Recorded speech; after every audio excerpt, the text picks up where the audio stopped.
This is a FouAVO Studio podcast. Yo, and a yo. Welcome to episode 5 of Not Fully There with Dion Davis. All I need is about 20 minutes of your time.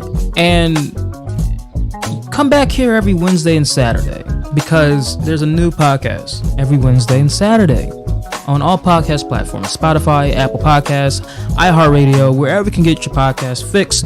You'll find me on there. Just type in Not Fully There with Dion Davis and you'll be fine. Currently, right now, I'm recording this podcast live, technically, on Twitch. I'm going to be live streaming on Twitch pretty much for the next few weeks. So if you are interested and you want to watch whatever I do live, check it out. Go to twitch.tv/this is Dion14, THISISDION. This is Dion14, twitch.tv. Today's episode is about nostalgia. That's going to be the theme pretty much for the next few episodes is nostalgia, memories, TV shows, stuff like that. Today, I want to talk about some of the TV shows that I watched back when I was younger and how they kind of like formed me on who I am today, on why I like graphics or why I like acting a little bit, or why I just like entertaining in general, even though I have my own little mental block to entertain. That's also another thing I would like to tackle down the line is the is how introverts and extroverts basically. I want to get into that type of that realm of that. So I was born in the 90s, 1994 to be exact. Not trying to give too much of all my details, but I'm from Philly, Northeast Philly, and a lot of the things I grew up watching kind of influenced who I am, because I kind of like, I didn't really like growing up early on. I really didn't have cable, and I think that's like if you watch Nickelodeon or Disney Channel when you're younger, that basically forms your whole life somehow. But like shows like on Cartoon Network, Nickelodeon, Disney Channel, those are the stuff that I kind of got into like a little bit closer to my teenager years. Definitely like Ed, and Eddie, Danny Phantom, all that. Like I haven't had like I wasn't really the age group for did it just splice in another song from a different podcast? If y'all can hear that, that's the Easter egg. No, but yeah, like Ed, and Eddie, Danny Phantom, all of that, like Teen Titans, the original one. Foster's imaginary friends. I can't even speak right now, but like Codename Kids Next Door, Billy and Mandy, Animaniacs, like Jimmy Neutron, like it's like Recess. You can add in Barney in it if you want, but Barney wasn't my like. I watched Barney when I was younger, like that, because it wasn't really my demographic when it came out. I was like a younger dude, a younger child, as you may, and if for some reason when my generation starts saying like, oh, like my generation puts like things on Facebook, Twitter, or any social media platform, talking about, oh, this is so nostalgia, this is nostalgic for me, like we feel that. But then you got like my parents' generation or my grandparents' generation and what they were watching or what they were listening to, and especially everything always comes down to everything always come down to like their generational like thing that they were watching. Either if some of your great grandparents are still around, maybe their entertainment was just music and radio. Animation was still rather in its infancy, but it was doing its best. And as our animation got better over years, and that's just not just talking about animation, but TV and stuff like that, because like all that is a television show. Oh, Roly Poly Oly, like early Disney Channel, man. Captain Planet, Fairy Odd Parents. Oh my God, Wild Thornberrys. Like even some of the sitcoms and all. It's like the sitcoms are like, if you were watching some of the sitcoms back in the day, and especially like the Boy Meets World, like around the time that started ending, I was still rather young, but like I got into it And same as Doug, a lot of these shows and Rocco's Modern Life, some of these shows that were like around when I like around before I was even born or during the time of my young infancy, you won't really remember it. But if somebody says, "Yo, I remember watching Rocco's Modern Life when it came out," sometimes they might have been they were born in the '80s, or somehow they just don't remember how life worked, and that you can't. Some people can't barely remember things from the age from 0 to 5, but everybody's different. Everybody's different. Oh my God, Bobby's World. Bobby's World. That's not my generation though. Oh my God, Tasmanian. Tasmanian came out in '91. So it's like shows that didn't come around, like they were not around at all that I got into. Like especially the Teenage Mutant Ninja Turtles. That show, that the cartoon came out in 1987, and I remember me and my little brother, we were watching. We had oh my God, we had like the VHS of the movie, because my grandfather showed us the I think it was the live action the live action Teenage Mutant Ninja Turtle movie. I think the first one. Yo, still holds up to this day, but it just based off special effects of the time and practical effects of the time, it doesn't hold up, but it's still a nostalgic thing you can watch, especially that cameo from Vanilla Ice. Yo, it's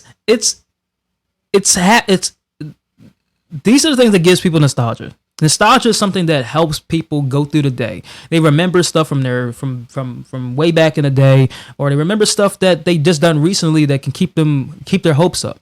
Nostalgia can be something where you can. I'm not trying to get dark or anything, but you can think of a moment in your life that was detrimental to your upbringing, and you can think, and that could be nostalgic for you as well because either you overcame that destructive part of your life, or you overcame something that you knew that you had to go through in life, and you went through it. Maybe you didn't live up in a proper life or whatever. Maybe you didn't grow up in the way that you thought you was gonna grow up. And it's just like you do all these things to protect yourself, and maybe the people you hung around with, the friends that you associated with yourself with, made it a better or a worse experience for you. Maybe during that time you were watching a TV show that you enjoyed after having a long cry, or after after you went through a big battle with a friend or whatever, and you have this music you can go listen to relieve yourself from that heartbreak or that anxiousness that you had, or whatever the situation was. It's like nostalgia is the thing that basically turns bad or good things into something positive or negative, depending on how you handle it. Who is keep messaging me? Sorry about that.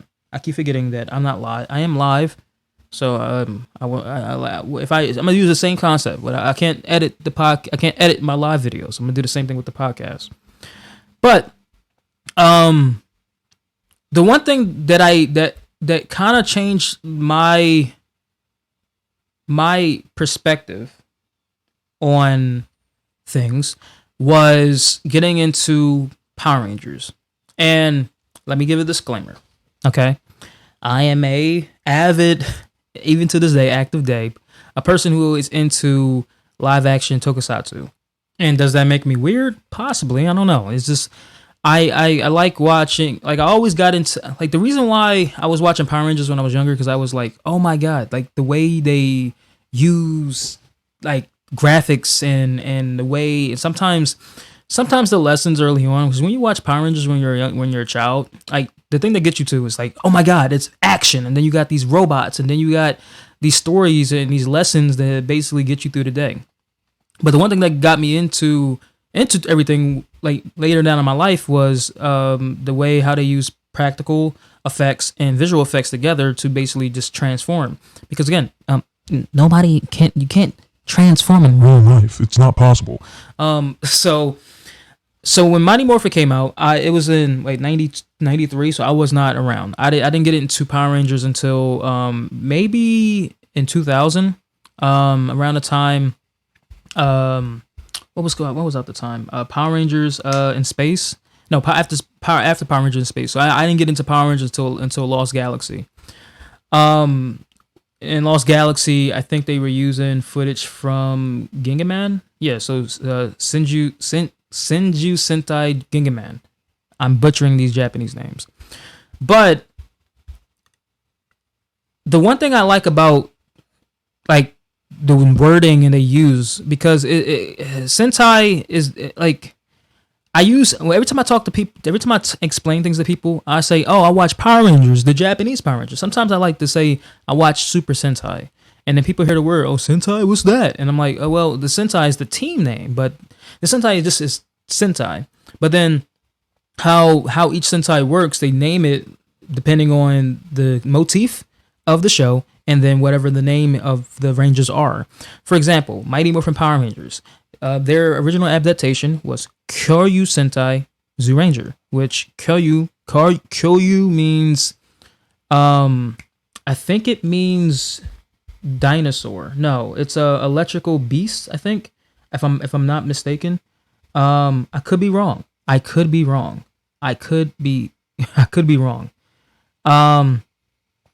So it's dinosaur squadron. So Sentai is squadron. So Dinosaur Squadron, and Zyuranger is just the name of the Rangers. So Zoo, if you use Zoo, it's like dinosaurs, those Dinosaur Rangers. And it changes all the time. The second season of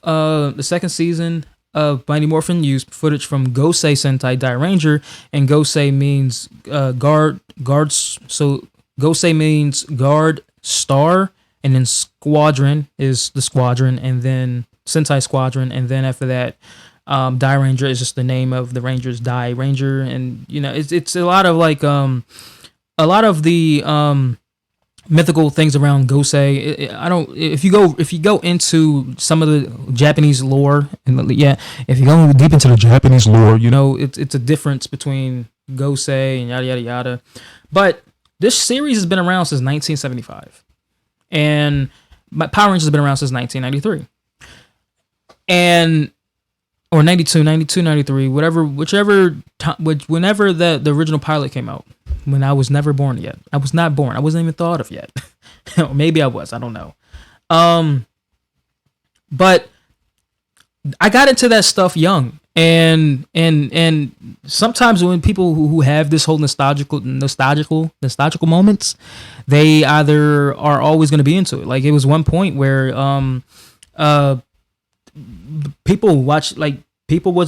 everybody was really high up on My Little Pony, and or something like that. Like I was never one of those. What some of my friends were, because I guess it depends on the show. I don't know the whole big thing about why people were really into My Little Pony during that time where the Brony moment was going around, but it was doing numbers, and maybe it's nostalgia. Maybe it's the same thing with like why there's so many remakes of why there were so many Power Rangers shows around, or why is there a remake of the Powerpuff Girls? Why is there a remake of all these movies we watch? Why is there all these different Spider-Man movies? Is it up to, do you think, if you think about it, is it a cash grab for why there's remakes or redubs of certain things? Because there's movies that came out in the 80s. There's movies that came out. Hold on, let me rephrase that. It's movies that came out in the 60s, the 70s, the 80s, the 90s, the 2010s, and now. In almost every single decade, there's a remake of a movie that came out maybe 20 or 30 years ago. Now we're coming up on 30 years since the 90s, and you're gonna start seeing a lot of movies being rebooted or reimagined, and you can fit that into. Maybe this is for nostalgic moments for people, or as a cash grab. But the one thing that's fun about this whole experience of nostalgia is that once you have children, or if you already have children, you can explain to them that, oh, I was watching this when I was younger. You can use this example from, in my case, like during my age, like because now everybody my age are either have kids now or something. So if you go around like, yo, I remember watching Teenage Mutant Ninja Turtles. Like there's so many copies of Teenage Mutant Ninja Turtles. Every single iteration of Teenage Mutant Ninja Turtles is good. Now, I grew up on the 2004 one. Teenage Mutant Ninja Turtles. 1, 2, 3, 4 turtles. That's what I grew up on. That was my theme song. But people would listen to the 1987 one, which I can't think of in my head right now.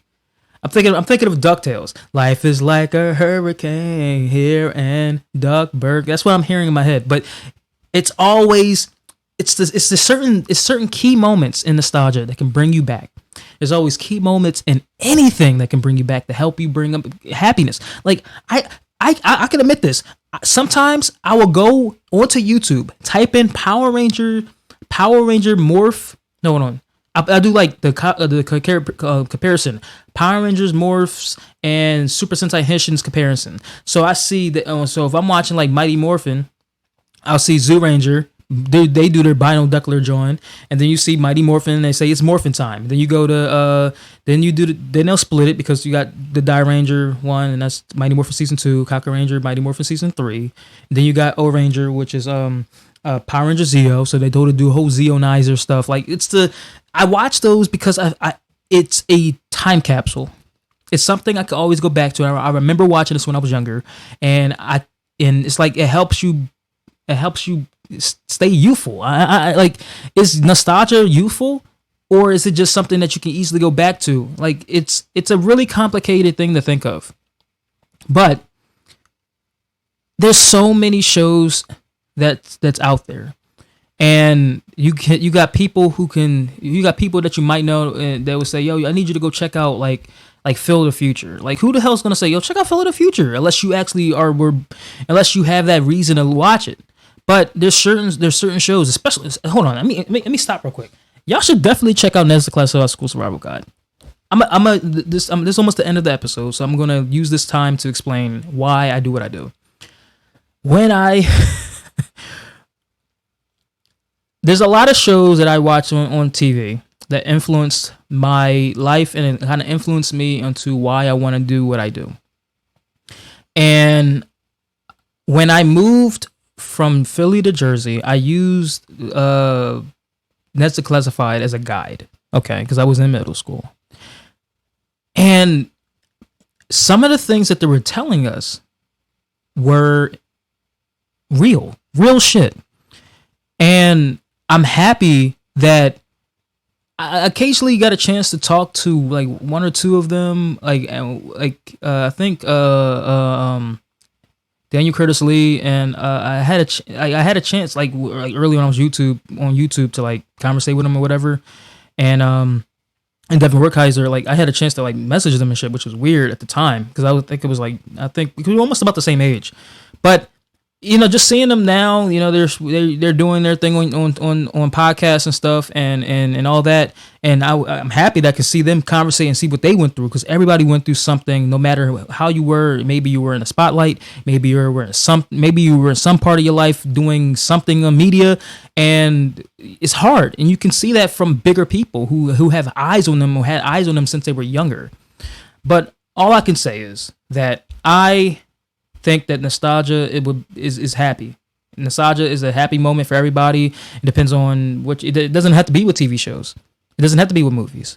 But I use that as a guide to explain the rest of the episode.